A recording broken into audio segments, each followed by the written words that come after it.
Nigel Nelson, the political editor of the Sunday Mirror and the Sunday People. And Nigel, it's funny because across the world interest rates are rising. The US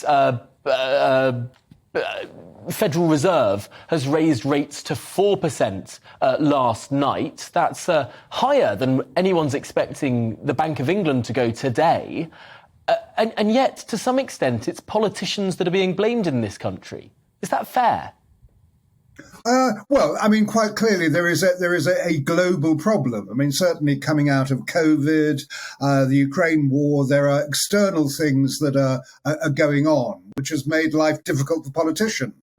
But politicians also have to bear some brunt of the blame. That we've had 12 years of a Tory government where we have not had enough growth. That was one of the key planks that Liz Truss sort of campaigned on. And of course, we all know what happened then when her mini budget was such a disaster.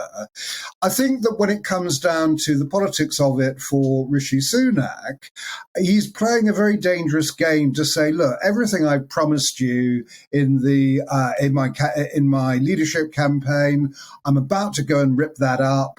Times are going to be hard. Everyone's going to suffer. So I do think that we all have to accept that we're all going to feel quite a bit of pain when the autumn statement comes out on November the 17th. The question on the politics of it is really which end of the telescope you looked at. So Rishi Sunak won't, for instance, say he will keep his pledge to raise pensions by the triple lock. So you're looking at, if that's the case, pensioners will be losing in real terms about £424 a year. He won't promise to uprate benefits in line with inflation, which is what he said he would do in May. And so benefit claimants are going to suffer as well. They had a 3.1% increase in April, but that was when inflation was 9%. So they've had a steady kind of problem. So it is a question of which way you actually go. I think you should keep those promises and look instead at things like the windfall tax on the oil and gas giants. And yet it's interesting because as Chancellor, the Prime Minister did institute a windfall tax on oil and gas giants, and he did it in a specific and particular way, to coin a phrase, which was to make sure there were exemptions for those companies that invested in energy infrastructure in this country. Now, as far as I can see, the only way that you can extend that windfall tax is by getting rid of those exemptions that allow for that kind of investment, that encourage the investment that will actually keep the lights on.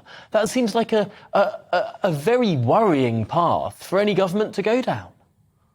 Yeah, I mean, Tom, you're quite right. The one thing you don't want to do is discourage investment into Britain.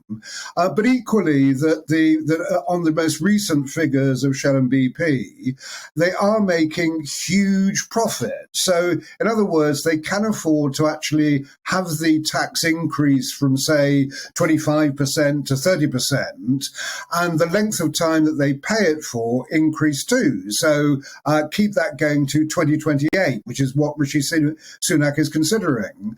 And I think you can actually do that without damaging the investment that they will bring into Britain. Of course, it's a balancing act. But in a sense, that's Jeremy Hunt's job as the Chancellor.